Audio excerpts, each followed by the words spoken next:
Shamli? I had a question on this aspect that we perform this sanctification legalism, that we look at the list of our good deeds and believe that that sort of earns us a place with God. I'm wondering, how will you answer a person who's struggling with assurance of salvation, as 1 John puts it, that his heart condemns him, and the only way he understands if he's in the faith or not is when he looks back, on the works that God has been doing in his heart, and his own deeds as a Christian that he's been able to walk through. Do you think that is what do you call it, sanctification legalism, or is that a good thing to do, that when a person is struggling with assurance of salvation? If I understand your question rightly, and I don't know that I do because the air conditioner kicked on right behind me, and I heard more of that than you. But is your question having to do with the role of those works? Can they lead to confidence that faith is true in someone's life? And so you're asking how to sort of frame out the place of good works in someone's life who, if good works aren't part of the equation, then what evidence do we have? What assurances do we have that we're in the faith? Well, is that a fair? Close enough. Okay. If you want to reframe it, I think we can hear better now. It really was hard to hear part of what you said. In the life of a believer who's struggling with assurance of salvation sometime in his Christian walk, is it right for him to look back on the good works that God has performed in him, which is, of course, his good works that he's seen, as a way to assure his heart that he's in the faith? Because your text here says that would be sanctification legalism. So. Yeah. Okay. All right. That's a good question. And my answer would be a qualified yes. I think if someone can look at their life and find genuine fruit of good works in their lives, I think they should be and can be assured by that the grace that is in our lives will indeed bear fruit, the fruit of good works, and that's God's grace at work within us. At the qualification on the yes is that I don't think we can ever look back and sort of rest on our laurels and say, look what I've done, good enough, evidence of my salvation, and now I'm sort of in a place where I can just sort of rest on my laurels. So that would be the one qualification, but that's a good question. Yeah. George? Remember, I love you. Can you define doubtful things? What? Can you define the doubtful things? The doubtful things. Well, Paul didn't list them all for us. I think they change from age to age. The doubtful things would have been different in his setting.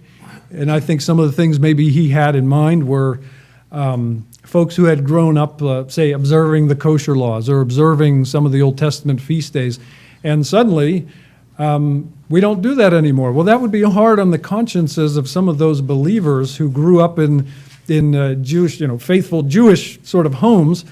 And his point was, go easy on the conscience of these people, right? Don't bulldoze them and force them to take away these things that they have known their whole lives. So in that context, that may have been more what they were. In our context, these things change from place to place and culture to culture. It's not necessarily a question on our minds whether to eat meat offered to idols and things like that. You just don't run across that at Giant Eagle. And but there are other matters, in our present context, and I don't know that I want to try to list them for you, but you know them when you see them. Things that are neither right nor wrong in themselves. Yeah, and good folks, good believing Christians on both sides of an issue who have a conscience one way or another. I guess the one that comes to mind is alcohol consumption. Some Christians think that you ought to stay away from it completely. Others think that in moderation and that it's fine, that it's something to be received with thanksgiving. So that, to me, seems like one of those doubtful issues, where good folks with real faith are on two different sides of an issue.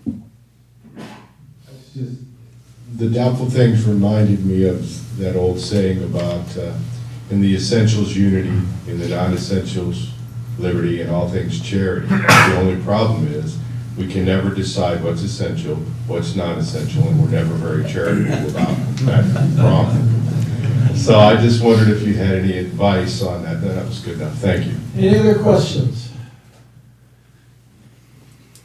Far back, Brian?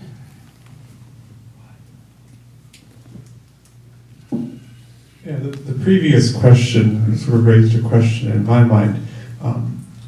When one person thinks that this is a doubtful issue, but the other person thinks that this is the clear teaching of Scripture, I mean, where do you go from there? Humbly consider yourself the weaker brother, no matter what. You are the weaker brother, period. So whether you are convinced strongly in your mind of a certain thing, realize that someone else may have a scruple the other way. So as strongly as you may be convinced, be humble anyway, and deal graciously with that person. And that's what it comes down to. I think dealing graciously. And I think some of these things are left in the realm of doubtful things for the purpose of giving us a testing ground for how lovingly and patiently we will deal with each other.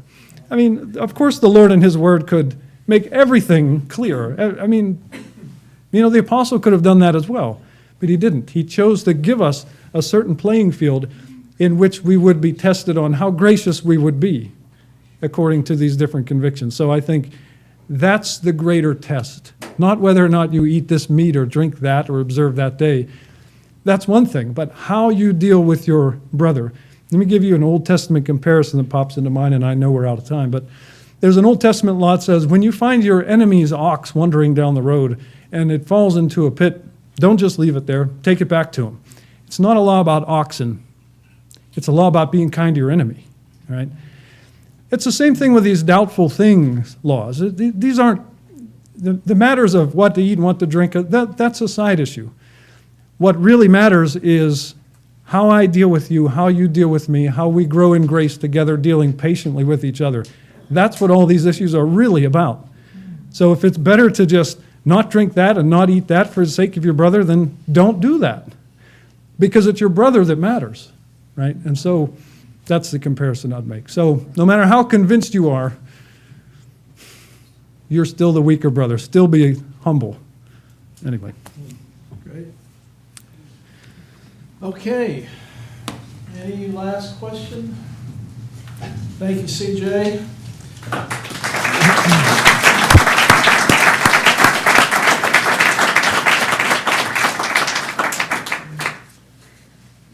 Okay, so I've got these 3 books. I have to give them away. Is Dave Lewis here? Where's Dave Lewis?